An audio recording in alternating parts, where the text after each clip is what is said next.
Welcome back to our channel maths and science trick and toys. આજે આપણે ધોરણ 7 પ્રકરણ 6 ત્રિકોણ અને તેના ગુણધર્મોની તમામ પ્રવૃત્તિ સહિતની માહિતી મેળવીશું. સૌપ્રથમ જોઈશું ત્રિકોણ. ત્રણ રેખાખંડો વડે બનતી બંધ આકૃતિને ત્રિકોણ કહેવાય છે. અહીંયા આપણી પાસે એક ત્રિકોણ છે. હવે આ ત્રિકોણ છે જેનું નામ છે ત્રિકોણ એ બી સી, જેમાં ત્રણ શિરોબિંદુઓ છે. બિંદુ એ, બિંદુ બી અને બિંદુ સી. આ ત્રિકોણની ત્રણ બાજુઓ છે: રેખાખંડ એ બી, રેખાખંડ બીસી અને રેખાખંડ સીએ. એ જ પ્રકારે ત્રિકોણના ખૂણાઓ પણ ત્રણ છે: ખૂણો એ, ખૂણો બી અને ખૂણો સી. હવે આ ખૂણાને આપણે આ પ્રકારે પણ દર્શાવી શકીએ: ખૂણો બી એ સી. બીજો ખૂણો છે ખૂણો એ બી સી અને ત્રીજો ખૂણો છે ખૂણો બી સી એ. તો આમ કોઈ પણ ત્રિકોણ હોય તેને બાજુ પરથી 3 અને ખૂણા પરથી 3 એમ કુલ 6 ઘટકો હોય છે. હવે આ ત્રિકોણને આપણે કુલ 6 રીતે દર્શાવી શકીએ છીએ. જેમ કે આ ત્રિકોણને આપણે ત્રિકોણ એ બી સી, બીજી રીતે ત્રિકોણ એ સી બી, બીજું છે ત્રિકોણ બી એ સી, ત્રિકોણ બી સી એ, ત્રિકોણ સી એ બી અને ત્રિકોણ સી બી એ. આમ કુલ આપણે ત્રિકોણને 6 રીતે દર્શાવી શકીએ છીએ. હવે આ આપણું બિંદુ જે છે એ બિંદુ એ, જેને આપણે શિરોબિંદુ કહીશું. તો શિરોબિંદુ એની સામેની બાજુ રેખાખંડ બીસી છે. શિરોબિંદુ સીની સામેની બાજુ રેખાખંડ એ બી છે. એ જ રીતે બિંદુ બી જે છે એની સામેની બાજુ રેખાખંડ એસી છે. આ પ્રકારે આપણે ત્રિકોણની માહિતી મેળવી. હવે આપણે જોઈશું ત્રિકોણના પ્રકાર. તો ત્રિકોણ જે છે એના કુલ 6 પ્રકાર છે: 3 બાજુઓ પરથી અને 3 ખૂણા પરથી. સૌપ્રથમ આપણે જોઈશું ખૂણાના આધારે ત્રિકોણના 3 પ્રકાર. તો અહીંયા આપણી પાસે સૌપ્રથમ છે કાટકોણ ત્રિકોણ, બીજો એક ત્રિકોણ છે લઘુકોણ ત્રિકોણ અને ત્રીજો ત્રિકોણ છે ગુરુકોણ ત્રિકોણ. આપણે શરૂઆત લઘુકોણ ત્રિકોણથી કરીએ. લઘુકોણ ત્રિકોણ એટલે કે જે ત્રિકોણના ત્રણેય ખૂણાના માપ 90 અંશ કરતાં ઓછા હોય તેવા ત્રિકોણને લઘુકોણ ત્રિકોણ કહેવાય છે. તો અહીંયા આપણી પાસે આ જે ત્રિકોણ છે એમાં આ ખૂણાનું માપ 50 અંશ છે, આ ખૂણાનું માપ 55 અંશ છે અને આ ખૂણાનું માપ 75 અંશ છે. તો અહીંયા આપણે જોઈ શકીએ છીએ કે ત્રણેય ખૂણાના માપ 90 અંશ કરતાં ઓછા છે. માટે આ પ્રકારના ત્રિકોણને લઘુકોણ ત્રિકોણ કહેવાય છે. બીજો ત્રિકોણ છે કાટકોણ ત્રિકોણ. જે ત્રિકોણમાં એક ખૂણાનું માપ 90 અંશ હોય તેવા ત્રિકોણને કાટકોણ ત્રિકોણ કહેવાય છે. તો અહીંયા આપણી પાસે આ જે ત્રિકોણ છે એમાં આ ખૂણાનું માપ 45 અંશ છે, આ ખૂણાનું માપ 90 અંશ છે અને આ ખૂણાનું માપ 45 અંશ છે. તો અહીંયા આપણે જોઈ શકીએ છીએ કે આ જે ખૂણો છે એનું માપ 90 અંશ છે. માટે આ પ્રકારના ત્રિકોણને કાટકોણ ત્રિકોણ કહેવાય. હવે જોઈશું ગુરુકોણ ત્રિકોણ. તો ગુરુકોણ ત્રિકોણમાં એક ખૂણાનું માપ 90 અંશ કરતાં વધુ હોય. તો અહીંયા આપણી પાસે આ જે ત્રિકોણ છે એમાં આ ખૂણાનું માપ 35 અંશ છે, આ ખૂણાનું માપ 30 અંશ છે અને આ ખૂણાનું માપ 115 અંશ છે. તો અહીંયા આપણે જોઈ શકીએ છીએ કે ત્રિકોણ જે છે એમાં ત્રણેય ખૂણામાં એક ખૂણાનું માપ 90 અંશ કરતાં વધુ છે. માટે આ પ્રકારના ત્રિકોણને આપણે ગુરુકોણ ત્રિકોણ કહીશું. તો આ જે ત્રણેય પ્રકાર છે લઘુકોણ ત્રિકોણ, કાટકોણ ત્રિકોણ અને ગુરુકોણ ત્રિકોણ એ ખૂણાના આધારે ત્રિકોણના પ્રકાર છે. હવે આપણે જોઈશું બાજુના આધારે ત્રિકોણના પ્રકાર. તો બાજુના આધારે પણ ત્રિકોણના 3 પ્રકાર પડે છે. એક છે વિષમબાજુ ત્રિકોણ, બીજું છે સમબાજુ ત્રિકોણ અને ત્રીજું છે સમદ્વિબાજુ ત્રિકોણ. સૌપ્રથમ આપણે માહિતી મેળવીએ સમબાજુ ત્રિકોણ. સમબાજુ ત્રિકોણ એટલે કે જે ત્રિકોણની ત્રણેય બાજુનું માપ સરખું હોય તેવા ત્રિકોણને સમબાજુ ત્રિકોણ કહેવાય છે. બીજું છે સમદ્વિબાજુ ત્રિકોણ. સમદ્વિબાજુ ત્રિકોણ એટલે કે જે ત્રિકોણમાં બે બાજુના માપ સરખા હોય, આ બાજુ અને આ બાજુ બંને બાજુના માપ સરખા છે. માટે આપણે તેને સમદ્વિબાજુ ત્રિકોણ કહીશું. ત્યાર પછી છે વિષમબાજુ ત્રિકોણ. જે ત્રિકોણમાં ત્રણેય બાજુના માપ અલગ અલગ હોય તો એ પ્રકારના ત્રિકોણને આપણે વિષમબાજુ ત્રિકોણ કહીશું. અહીંયા આ બાજુ, આ બીજી બાજુ અને ત્રીજી બાજુ ત્રણેય બાજુના માપ અલગ અલગ છે. માટે આપણે અહીંયા જોઈએ કે બાજુના આધારે પણ ત્રિકોણના 3 પ્રકાર પડે છે: સમબાજુ ત્રિકોણ, સમદ્વિબાજુ ત્રિકોણ અને વિષમબાજુ ત્રિકોણ. આમ ત્રિકોણના ખૂણાના આધારે અને બાજુના આધારે એમ થઈને કુલ 6 પ્રકાર છે. હવે આપણે જોઈએ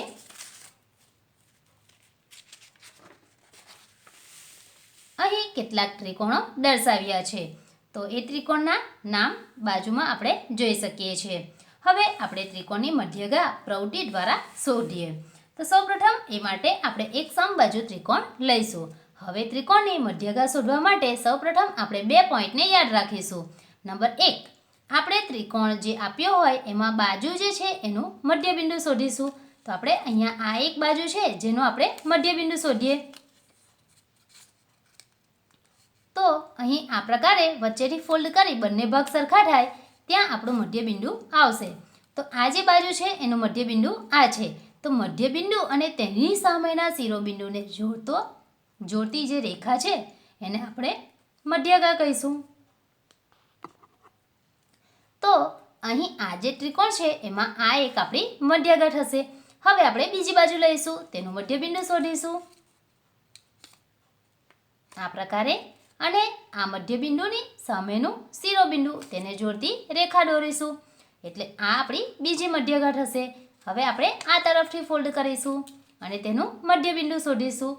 આ જે છે એ આપણું મધ્યબિંદુ છે, તેની સામેનું શિરોબિંદુ આ છે. હવે આપણે તેને જોડતી રેખા દોરીશું તો આપણને તે મધ્યગા મળે છે. આમ કોઈ પણ ત્રિકોણ હોય તો તેમાં 3 મધ્યગા હોય જ છે. હવે આપણે બીજો ત્રિકોણ લઈએ, એ છે લઘુકોણ ત્રિકોણ. તો આ પ્રકારે આ લઘુકોણ ત્રિકોણમાં પણ મધ્યગા તમે મધ્યબિંદુ જે છે એ શોધીને તેની સામેના શિરોબિંદુને જોડતી રેખા દ્વારા શોધી શકો છો. બીજો ત્રિકોણ છે વિષમબાજુ ત્રિકોણ. અહીંયા પણ આ પ્રકારે જ આપણે મધ્યગા શોધીશું. ત્રિકોણના 6 પ્રકારમાં દરેકમાં સમાન રીતે જ મધ્યગા શોધી શકાય છે. અને આ તેની સામેનું શિરોબિંદુ તેને જોડતી રેખા. ત્યારબાદ આ આપણી પાસે છે સમદ્વિબાજુ ત્રિકોણ. ત્યારબાદ છે ગુરુકોણ ત્રિકોણ. અને આ છે કાટકોણ ત્રિકોણ. તો આપણે જોયું કે આપણે સરળતાથી મધ્યગા પ્રવૃત્તિ દ્વારા શોધી શકીએ છીએ. કોઈ પણ ત્રિકોણ હોય તેને 3 મધ્યગા મળે જ છે. બીજું છે નીચે કેટલાક પ્રશ્નો છે. કોઈ પણ ત્રિકોણને કેટલી મધ્યગા હોઈ શકે? તો જવાબ આવશે 3. આખી મધ્યગા ત્રિકોણની અંદરના ભાગમાં સમાયેલી છે. શું તમને સાચું લાગે કે આ સાચું નથી તો તમે આકૃતિ દોરીને બતાવો. તો આ સાચું છે. દરેક મધ્યગા હંમેશા ત્રિકોણના અંદરના જ ભાગમાં હોય, ત્રિકોણના બહારના ભાગમાં ક્યારેય નહીં હોય. હવે આપણે જોઈશું ત્રિકોણનો વેધ. તો ત્રિકોણના શિરોબિંદુમાંથી તેની સામેની બાજુ પર દોરેલા લંબ રેખાખંડને ત્રિકોણનો વેધ કહેવાય. કોઈ પણ ત્રિકોણ હોય એને 3 વેધ હોય છે. હવે વેધ જે છે એ ત્રિકોણની અંદર પણ હોઈ શકે, ત્રિકોણની બહાર પણ હોઈ શકે અને ત્રિકોણની બાજુ પર પણ હોઈ શકે. આપણે ટૂંકમાં કહીએ તો વેધ એટલે ત્રિકોણની ઊંચાઈ. તો એ માટે આપણે કાર્ડ પેપર અને દોરી સાથે બાંધેલ આ પ્રકારના નટનો ઉપયોગ કરીશું. ફરીથી આ કાર્ડ પેપર જે છે એ થોડું મજબૂત હોવું જોઈએ. હવે આ આપણે ત્રિકોણને ઊભો ગોઠવીએ તો આ જે છે એ એની ઊંચાઈ કહેવાશે અને એ એનો વેધ બનશે. તો આપણે તેને પ્રવૃત્તિ દ્વારા સમજીએ. અહીં આપણી પાસે ગુરુકોણ ત્રિકોણ છે. તો ગુરુકોણ ત્રિકોણ જે છે એમાં આપણે વેધ શોધીશું. તો સૌપ્રથમ ત્રિકોણના શિરોબિંદુ ઉપર આપણે આ દોરીને ગોઠવીશું. ત્યારબાદ ત્રિકોણ જે છે એને આ પ્રકારે ઊભો ગોઠવીશું. તો અહીંયા આપણે જોઈ શકીએ છીએ કે ગુરુકોણ ત્રિકોણમાં જે વેધ છે એ ત્રિકોણની બહારના ભાગમાં છે. હવે આપણે લઈશું લઘુકોણ ત્રિકોણ. શિરોબિંદુ જે છે એના ઉપર દોરીને આપણે આ પ્રકારે ગોઠવીશું અને આ જે દોરી અહીંયા આપણે જોઈ શકીએ છીએ એ ત્રિકોણનો વેધ કહેવાશે. તો લઘુકોણ ત્રિકોણમાં આપણને આ પ્રકારનો વેધ જોવા મળે છે. હવે આપણે લઈશું વિષમબાજુ ત્રિકોણ. વિષમબાજુ ત્રિકોણમાં કોઈ પણ શિરોબિંદુ ઉપર તમે 3 શિરોબિંદુ પર મૂકી અને ત્રિકોણના 3 વેધ પણ શોધી શકો છો. તો અહીંયા આ વિષમબાજુ ત્રિકોણ છે, આપણે તેને આ પ્રકારે ઊભો ગોઠવીશું અને આ જે દોરી છે એ દોરી જે દેખાય છે એ ત્રિકોણનો વેધ બનશે. ત્યારબાદ આપણે અહીં સમબાજુ ત્રિકોણ લઈશું. તો આ ત્રિકોણનો વેધ છે. હવે આપણે સમજવી બાજુ ત્રિકોણ લઈએ. તો સમજવી બાજુ ત્રિકોણ જે છે એમાં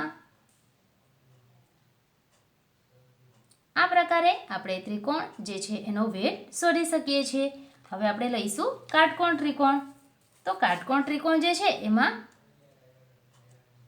આપણે વેધ લઈએ. તો અહીં કાટકોણ ત્રિકોણ જે છે એમાં વેધ જે છે એ કાટખૂણો બનાવતી બાજુ જ છે. એ જ રીતે આ તરફથી પણ આપણે શોધીશું. તો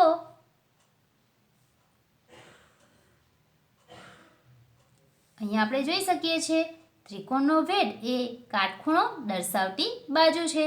તો આ પ્રકારે દોરીની પ્રવૃત્તિ દ્વારા આપણે સરળતાથી ત્રિકોણ જે છે એના વેધ શોધી શકીએ છીએ. અહીંયા આ પ્રકારે આ ત્રિકોણનો વેધ બનશે. હવે કેટલાક ઉદાહરણ છે. તો આપણે પ્રશ્નની ચર્ચા કરીએ. સૌપ્રથમ છે એક ત્રિકોણમાં કેટલા વેધ હોઈ શકે? તો કોઈ પણ ત્રિકોણ હોય એમાં કુલ 3 વેધ હોઈ શકે. બીજું છે નીચેના ત્રિકોણ માટે એ માંથી રેખાખંડ BC પર વેધ દોરો. તો અહીંયા આપણી પાસે લઘુકોણ ત્રિકોણ છે. તો તેમાં ત્રણેય વેધ જે છે એ ત્રિકોણની અંદરની બાજુએ હોય છે. બીજું છે કાટકોણ ત્રિકોણ. તો કાટખૂણો બનાવતી બે બાજુઓ તેના વેધ બનશે. અને ત્રીજું છે ગુરુકોણ ત્રિકોણ. ગુરુકોણ ત્રિકોણમાં આ એક વેધ છે જે ત્રિકોણની બહારના ભાગમાં આપણને જોવા મળે છે. નંબર 3, શું વેધ હંમેશા ત્રિકોણની અંદરના ભાગમાં જ આવશે? જો તમને આ સાચું ન લાગતું હોય તો તે દર્શાવતા કાચી આકૃતિ દોરો. તો ના, બહારના ભાગમાં અને બાજુ પર પણ આવે. અહીં આપણે જોયું કે કાટકોણ જે ત્રિકોણ છે એમાં બાજુ પર આવે છે અને ગુરુકોણ ત્રિકોણમાં બહારના ભાગમાં આવે છે. એટલે કે ત્રિકોણના વેધ ત્રિકોણમાં ન પણ હોય, બહાર પણ હોય અને બાજુ પર પણ હોય. નંબર 4, તમે એવો ત્રિકોણ વિચારી શકો કે જેના બે વેધ તેની બાજુઓ જ છે? તો એમાં જવાબ આવશે કાટકોણ ત્રિકોણ, જેમાં તેના બે વેધ તેની બાજુઓ જ છે, જેમ કે AC અને BC. ત્યારબાદ છે નંબર 5, કોઈ ત્રિકોણ માટે વેધ અને મધ્યગા સમાન હોઈ શકે? હા. તો આના પછી આપણે જોઈશું કે કોઈ પણ ત્રિકોણમાં વેધ અને મધ્યગા કઈ રીતે સમાન હોઈ શકે. હવે આપણે જોઈશું સ્વાધ્યાય 6.1. ત્રિકોણ PQR માં D એ રેખાખંડ QR નું મધ્યબિંદુ છે. તો અહીંયા આપણે જોઈએ કે આ જે PM છે એ વેધ બનશે, PD જે છે એ મધ્યગા બનશે અને QM અને MR જેનું માપ સમાન નથી, કારણ કે બિંદુ D જે છે એ રેખાખંડ QR નું મધ્યબિંદુ છે. માટે QD અને DR બંનેના માપ સરખા હોઈ શકે. નંબર 2, નીચેના માટે કાચી આકૃતિ દોરો. નંબર 1, ત્રિકોણ ABC માં રેખાખંડ BE મધ્યગા છે. તો આ પ્રકારે તેની આકૃતિ આપણે દર્શાવી શકીએ. નંબર 2, ત્રિકોણ PQR માં PQ અને PR ત્રિકોણના વેધ છે. તો નંબર 2 માં આપણે આ પ્રકારની આકૃતિ દર્શાવી શકીએ. C, ત્રિકોણ XYZ માં YL રેખાખંડ ત્રિકોણની બહારના ભાગમાં આવેલો વેધ છે. તો C, આ પ્રકારની આકૃતિ આપણે દર્શાવી શકીએ ગુરુકોણ ત્રિકોણની. નંબર 3, આકૃતિ દોરીને ચકાસો કે સમદ્વિ બાજુ ત્રિકોણમાં મધ્યગા અને વેધ સમાન હોઈ શકે. તો સમદ્વિ બાજુ ત્રિકોણ એટલે કે તેની બંને બાજુઓ સમાન હોય. તો આ પ્રકારે તેની આકૃતિ આવશે. અહીં AB બરાબર AC અને AL જે છે એની મધ્યગા છે અને તે જ વેધ પણ છે. અહીંયા AB અને AC બંનેનું માપ સમાન છે અને આ જે AL છે એ તેની મધ્યગા પણ કહેવાશે અને વેધ પણ કહેવાશે. ટૂંકમાં જે સમદ્વિ બાજુ ત્રિકોણ છે એમાં મધ્યગા અને વેધ બંને સમાન હોઈ શકે છે.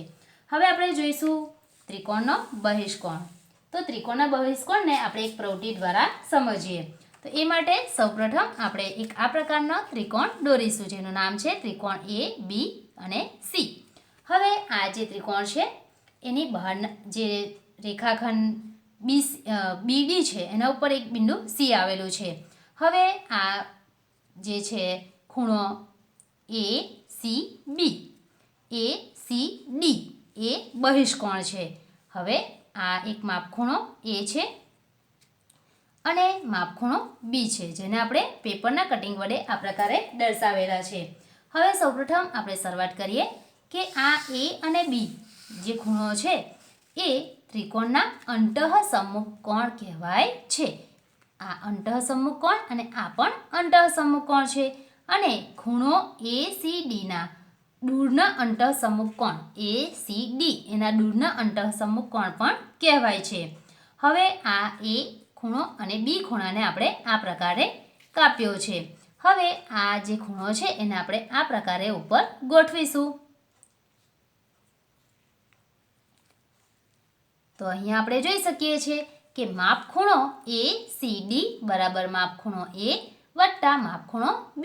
આ બંને ખૂણા જે છે એનો સરવાળો કરીશું તો આપણને તેનો બહિષ્કોણ મળશે. એટલે કે અંતઃસમુખ કોણનો સરવાળો બરાબર બહિષ્કોણ. અહીં આપણે જોઈએ ત્રિકોણના બહિષ્કોણ તેના અંતઃસમુખ કોણના સરવાળા જેટલો હોય છે. પક્ષ છે ત્રિકોણ ABC લો. ખૂણો ACD બહિષ્કોણ છે. સાધ્ય છે માપ ખૂણો ACD બરાબર માપ ખૂણો A વત્તા માપ ખૂણો B. C માંથી રેખાખંડ CE અને ABને સમાંતર રેખાખંડ દોરો. તો અહીંયા આપણે આ પ્રકારે એક રચના દોરીશું. હવે છે ખૂણો 1 બરાબર ખૂણો X. આ અને આ બંને ખૂણાઓ સરખા છે. કેમ? કારણ કે રેખાખંડ AB સમાંતર રેખાખંડ CE છે. આ AB અને CE બંને સમાંતર રેખા છે અને આ જે AC છે એ તેની છેદિકા છે. અને આ ખૂણો 1 અને ખૂણો X એ બંને જે છે એ યુગ્મકોણો છે અને યુગ્મકોણના માપ સમાન થાય છે, જે અગાઉના પ્રકરણમાં આપણે શીખી ગયા છે. હવે બીજું છે ખૂણો 2 બરાબર ખૂણો Y. આ અને આ ખૂણો બંનેના માપ સમાન છે. તો રેખાખંડ AB સમાંતર રેખાખંડ CE. તો અહીંયા AB અને CE બંને જે છે એ રેખાખંડ સમાંતર છે અને રેખાખંડ BD એ તેની છેદિકા છે. આ રેખાખંડ BD જે છે એ તેની છેદિકા છે અને આ બંને ખૂણાઓ છે ખૂણો 2 અને ખૂણો Y એ અનુકોણ છે. માટે અહીંયા આપણે ખૂણો 1 વત્તા ખૂણો 2 બરાબર ખૂણો X વત્તા ખૂણો Y. તો અહીંયા જે ખૂણો X વત્તા ખૂણો Y છે એના બરાબર આપણે માપ ખૂણો ACD લખી શકીએ, કારણ કે એ બહિષ્કોણ છે. માટે ખૂણો 1 વત્તા ખૂણો 2 બરાબર ત્રિકોણ ACD. અહીં આકૃતિ 6.11માં ખૂણો X આપણે શોધવાનો છે. તો અહીંયા આ એક અંતઃસમુખ કોણ છે, બીજો અંતઃસમુખ કોણ છે. બંને અંતઃસમુખ કોણનો સરવાળો કરીશું તો આપણને ત્રિકોણનો બહિષ્કોણ મળે છે. માટે આપણે લખીશું અંતઃસમુખ કોણનો સરવાળો બરાબર બહિષ્કોણ. માટે 50 વત્તા X બરાબર 110 અંશ. માટે X બરાબર 110 માંથી આપણે 50ને બાદ કરીશું, જવાબ આપણને મળે છે 60 અંશ. માટે આનું માપ થશે 60 અંશ. હવે આનો આપણે તાળો આ રીતે મેળવી શકીએ 50 વત્તા 60 બરાબર 110. માટે આપણો જે જવાબ છે એ સાચો છે. અહીં તમે સ્વાધ્યાય 6.2 જોઈ શકો છો. તો એના જે ઉદાહરણ છે એ આપણે અગાઉ જે ઉદાહરણ જોયું એ મુજબ જ ગણવાના છે. હવે આપણે જોઈશું ત્રિકોણના ખૂણાના સરવાળાનો ગુણધર્મ. તો એ માટે આપણે ત્રિકોણ જે છે એના કટિંગ્સનો ઉપયોગ કરીશું. સૌપ્રથમ આપણે એક ત્રિકોણ લઈશું. આપણી પાસે આ એક ત્રિકોણ છે. હવે આ ત્રિકોણમાં કુલ 3 ખૂણાઓ છે, ખૂણો A, ખૂણો 2 અને ખૂણો 3. હવે આપણે આ ત્રિકોણ જે છે એને વચ્ચેથી આ પ્રકારે કટ કરી લઈશું.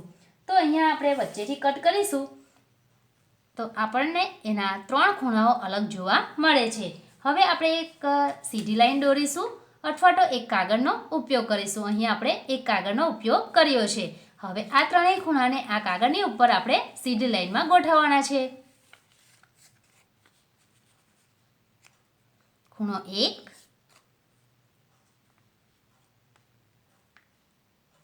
ખૂણો 2 અને અહીં છે ખૂણો 3. તો અહીંયા આપણે જોઈ શકીએ છીએ કે ત્રણેય ખૂણાઓ છે એક સીધી લાઈનમાં ગોઠવાઈ ગયા છે અને આ સીધી લાઈન જે છે એ 180 અંશનો ખૂણો દર્શાવે છે. માટે આના પરથી સાબિત થાય કે ત્રિકોણ જે છે એના ત્રણેય ખૂણાના માપનો સરવાળો 180 અંશ હોય છે.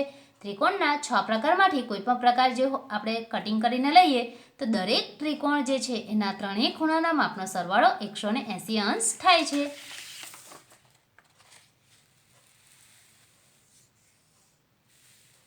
હવે આપણે અહીંયા સ્વાધ્યાય 6.3 જેના ઉદાહરણ છે, તો એક ઉદાહરણને આપણે અહીં સમજીશું. આપણી પાસે એક ત્રિકોણ છે, ત્રિકોણ ABC, જેમાં એક ખૂણાનું માપ છે x, બીજા ખૂણાનું માપ છે 50 અંશ, ત્રીજા ખૂણાનું માપ છે 60 અંશ. તો હવે આપણે x ખૂણાનું માપ શોધવાનું છે. તો સૌપ્રથમ આપણે અહીંયા ત્રિકોણના એક ગુણધર્મનો ઉપયોગ કરીશું કે ત્રિકોણ જે છે એના ત્રણેય ખૂણાના માપનો સરવાળો 180 અંશ થાય છે. માટે અહીંયા આપણે 50 x વત્તા 50 વત્તા 60 બરાબર 180 લખીશું. તો આ પ્રકારે આપણે ગણી શકીએ x વત્તા 50 અંશ વત્તા 60 અંશ બરાબર 180 અંશ. x 50 વત્તા 60 એટલે ટોટલ થશે 110 અંશ બરાબર 180 અંશ. માટે x બરાબર 180 અંશ માઇનસ 110 અંશ, માટે x બરાબર 70 અંશ. તો અહીંયા આ જે ત્રિકોણ છે એમાં xનું માપ આપણને 70 અંશ મળે છે. એટલે કે આ ત્રણેય ખૂણાનો આપણે સરવાળો કરીશું તો જવાબ આપણને 180 અંશ મળે છે. તો એ જ પ્રકારે આ તમામ જે ઉદાહરણો છે એ આપણે સોલ્વ કરવાના છે. જો મિત્રો તમને કોઈ પણ ઉદાહરણ સોલ્વ કરવામાં તકલીફ પડે તો નીચે રહેલ કમેન્ટ બોક્સમાં તમે જરૂરથી જણાવશો. ત્યારબાદ અહીંયા પણ કેટલાક ઉદાહરણો દર્શાવેલા છે ગણતરી સહિત. હવે આપણે જોઈશું બે વિશિષ્ટ ત્રિકોણ. પહેલો છે સમબાજુ ત્રિકોણ. જે ત્રિકોણમાં બધી બાજુઓની લંબાઈ સમાન હોય તે ત્રિકોણને સમબાજુ ત્રિકોણ કહેવાય છે. અહીંયા આપણી પાસે એક ત્રિકોણ છે જે સમબાજુ ત્રિકોણ છે. અહીં દરેક બાજુઓ જે છે એની લંબાઈ જે છે એ સમાન છે. અને નંબર 2, તેમાં દરેક ખૂણાનું માપ 60 અંશ હોય છે. અહીંયા આપણી પાસે આ જે સમબાજુ ત્રિકોણ છે એમાં આ ખૂણાનું માપ 60 અંશ, આ ખૂણાનું માપ પણ 60 અંશ અને આ ખૂણાનું માપ પણ 60 અંશ છે. એટલે કે સમબાજુ ત્રિકોણમાં બે ગુણધર્મો કહી શકાય. નંબર 1, તેની દરેક બાજુની લંબાઈ સમાન હોય છે અને નંબર 2, તેના દરેક ખૂણાનું માપ 60 અંશ હોય છે. હવે આપણે ત્રિકોણનો બીજો પ્રકાર જોઈશું. ત્રિકોણનો બીજો પ્રકાર છે સમદ્વિબાજુ ત્રિકોણ. જે ત્રિકોણમાં બે બાજુની લંબાઈ સમાન હોય તે ત્રિકોણને સમદ્વિબાજુ ત્રિકોણ કહેવાય છે. તો અહીંયા આપણી પાસે એક સમદ્વિબાજુ ત્રિકોણ છે. હવે આ ત્રિકોણનું આપણે નામ આપીશું. જેમ કે આ ખૂણાને આપણે x, અહીં y અને અહીં z લખીશું. તો સૌપ્રથમ આપણે એમાં સમમિતિની અક્ષ શોધીશું. અહીં વચ્ચેથી આ પ્રકારે એને ફોલ્ડ કરીશું. આપણે જોઈ શકીએ છીએ કે બે સમાન ભાગો એના જોવા મળે છે. એક ભાગ ઉપર બીજો ભાગ બંધબેસતો આવે છે. તો આ જે ઊભી લાઈન મળી આપણને x અને અહીં આપણે બિંદુ M દર્શાવીશું. તો આ જે x M છે એને સમમિતિની અક્ષ તરીકે ઓળખવામાં આવે છે. અહીંયા ખૂણો y અને ખૂણો z આ રીતે વાળીશું તો એકબીજા પર બંધબેસતા આવે છે. તો આ જે બંને ખૂણા છે, ખૂણો y અને ખૂણો z, જેને અઢારના ખૂણા કહેવામાં આવે છે અને બંનેના માપ સમાન હોય છે. અહીં આપણે સમદ્વિબાજુ ત્રિકોણમાં બે વસ્તુ જોઈ. એક તો તેની બે બાજુની લંબાઈ સરખી હોય છે અને તેના સમાન બાજુની સામેના ખૂણાઓ જે છે એના માપ પણ સમાન હોય છે. હવે આપણે અહીંયા એક ઉદાહરણ લઈએ. તો આ સમદ્વિબાજુ ત્રિકોણ અને સમબાજુ ત્રિકોણમાં આ પ્રકારના એક્ઝામ્પલ એક્ઝામમાં પૂછાઈ શકે છે. તો નંબર 1 છે દરેક આકૃતિમાં ખૂણો x શોધો. અહીં આપણી પાસે એક ત્રિકોણ છે. હવે આ ત્રિકોણ જે છે એમાં એક ખૂણાનું માપ આપણને x આપેલું છે, બીજા ખૂણાનું માપ 40 અંશ છે. તો અહીંયા સમદ્વિબાજુ ત્રિકોણ છે માટે આ બંને અઢારના ખૂણા કહેવાશે જેના માપ સમાન છે. માટે આ xનું માપ આપણને 40 અંશ મળે. એ જ રીતે બીજું ઉદાહરણ લઈએ. અહીં આપણી પાસે આ પણ સમદ્વિબાજુ ત્રિકોણ છે. આ ખૂણાનું માપ આપણને 45 અંશ આપેલું છે. તો અહીં આ અને આ બંને ખૂણાઓ અઢારના ખૂણા છે માટે આનું માપ 45 છે તો આનું પણ 45 થાય. 45 વત્તા 45 બરાબર 90. હવે 180 માંથી આપણે 90 ને બાદ કરીશું તો આ x જે ખૂણો છે એનું માપ આપણને 90 અંશ મળે છે. તો આ પ્રકારે આપણે તમામ એક્ઝામ્પલ જે છે એને સોલ્વ કરી શકીએ છીએ. ત્રિકોણની બે બાજુની લંબાઈનો સરવાળો. તો અહીંયા આપણે એ બિંદુ પર ઊભા છે અને આપણે C બિંદુ પર જવું છે. તો આપણે બે રસ્તાથી જઈ શકીએ. એક તો આપણે એ બિંદુથી B બિંદુ પર જઈશું અને B બિંદુથી C બિંદુ પર જઈશું. તો આ પ્રકારે અહીંથી અહીં સુધી જઈ શકીએ. અથવા નંબર 2 આપણે A થી ડાયરેક્ટ C બિંદુએ પહોંચી શકીએ. તો અહીંયા આ એક બાજુ છે રેખાખંડ AB વત્તા રેખાખંડ BC. તો એ જે છે એનું માપ હંમેશા આ બાજુ કરતાં વધારે હોય. એટલે કે AB વત્તા BC ગુરુત્તર AC. બીજું છે BC વત્તા CA ગુરુત્તર AB. અને ત્રીજું છે CA વત્તા AB ગુરુત્તર BC. એટલે કે ત્રિકોણની કોઈ પણ બે બાજુની લંબાઈનો સરવાળો ત્રીજી બાજુ કરતાં વધુ જ હોય છે. અહીંયા કોઈ પણ બે બાજુનો આપણે સરવાળો કરીશું તો એ સરવાળો ત્રીજી બાજુ કરતાં હંમેશા વધુ હોય છે. અને બીજું છે કે ત્રિકોણ જે છે એની કોઈ પણ બે બાજુની લંબાઈનો તફાવત એ હંમેશા ત્રીજી બાજુ કરતાં ઓછો જ હોય છે. તો અહીંયા આપણે કેટલાક ત્રિકોણો છે અને એ ત્રિકોણની આધારિત આપણે આ જે અંદર ખાલી જગ્યા છે એને પૂરવાની છે. અહીંયા આપણે સ્વાધ્યાય 6.4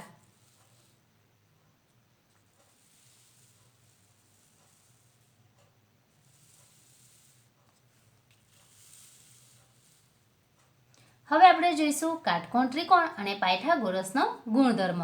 તો એને પાયથાગોરિયન ત્રિપુટી તરીકે પણ ઓળખવામાં આવે છે. તો અહીંયા આપણી પાસે આ એક પાયથાગોરિયન ત્રિપુટી વિશે આપણે માહિતી મેળવીએ. c નો વર્ગ બરાબર a નો વર્ગ વત્તા b નો વર્ગ. કર્ણ પરના ચોરસનો ક્ષેત્રફળ બરાબર બાકીની બાજુઓ પરના ચોરસના ક્ષેત્રફળનો સરવાળો.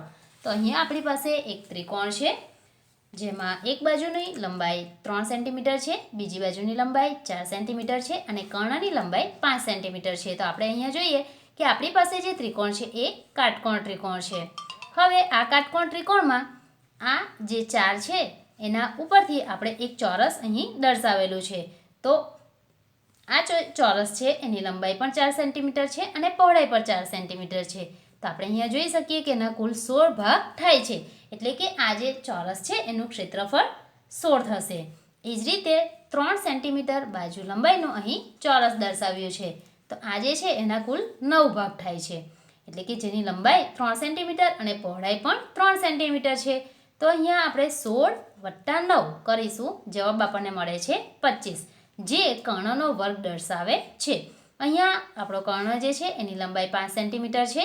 માટે આપણી પાસે આ જે યલો કલરનું ચોરસ છે એની લંબાઈ પણ 5 સેન્ટીમીટર છે અને પહોળાઈ પણ 5 સેન્ટીમીટર છે. તો અહીંયા કુલ 25 ખાના આવેલા છે, જે આ બેનો સરવાળો કરતાં આપણને આ 25 જવાબ મળે છે. તો એને આપણે પાયથાગોરિયન ત્રિપુટી તરીકે ઓળખીએ છીએ. બીજી કેટલીક ત્રિપુટીઓ અહીં આપણે જોઈ શકીએ છીએ, જેમ કે 3:4:5, 6:8:10, 5:12:13, 8:15:17, 12:35:37, 14:48:50 અને 16:63:65. જો આ ત્રિપુટીને તમે યાદ રાખશો તો પરીક્ષામાં જે તમે ઉદાહરણ અથવા તો જે એક્ઝામ્પલ પૂછાય છે એ સોલ્વ કરશો એ સાચું છે કે ખોટું તેની ચકાસણી તમે જાતે જ કરી શકશો. અહીં છે સ્વાધ્યાય 6.5 જેમાં પાયથાગોરિયન ત્રિપુટી અથવા તો પાયથાગોરસના ગુણધર્મ આધારિત કેટલાક ઉદાહરણો છે.